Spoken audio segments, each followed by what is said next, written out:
Source divine, un jour une guidance. Je vous propose un tirage avec le petit jeu de 32. Oh, une carte vient de sauter. Excellente.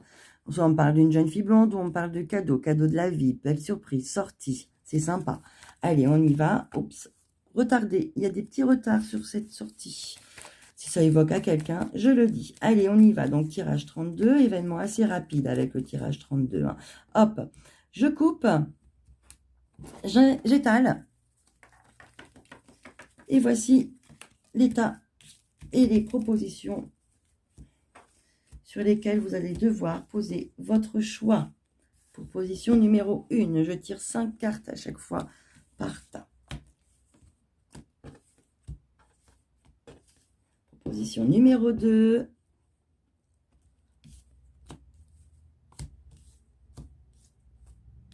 Et enfin, proposition numéro 3. C'est parti. Faites votre choix, excusez-moi, faites votre choix et n'hésitez pas à faire pause si vous en ressentez le besoin. On y va de suite pour une interprétation. On me parle d'argent, on me parle de blocage sur l'argent pour le consultant ou la consultante ou dans le foyer qui concerne le consultant. D'accord.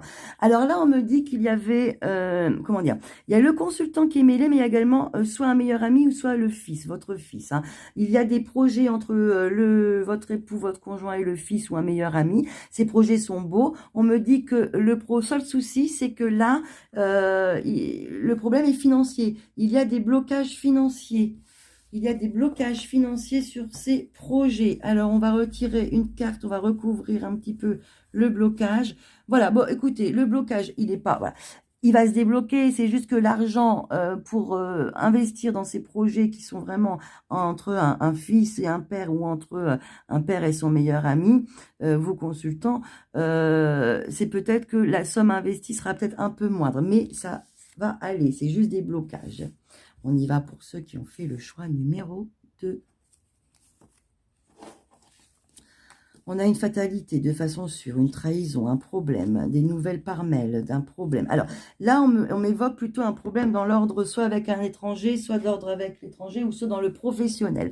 Alors là, avec fatalité, il y a quand même un gros souci. Il y a des trahisons, il y a des mauvaises personnes autour qui sont là, qui pèsent. Je pense que c'est dans le travail. On va avoir des mauvaises nouvelles de ça. On va avoir des nouvelles par écrit, mail, SMS, courrier.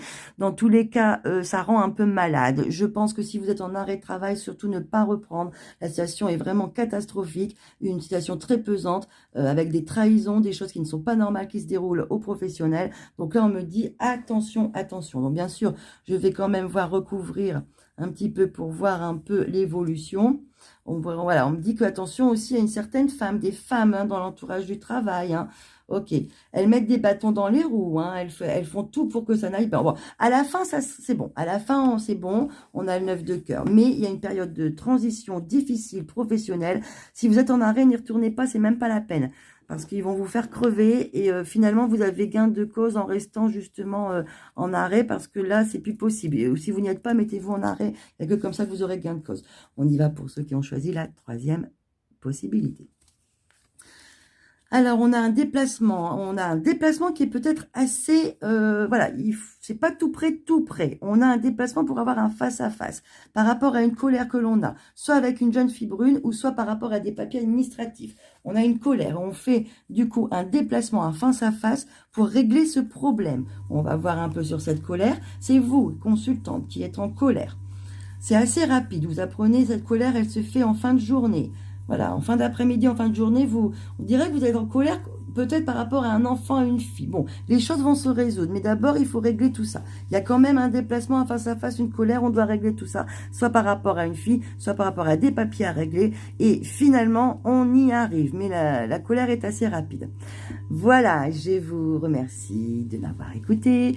Je vous invite à me contacter si vous avez besoin d'une consultation personnelle.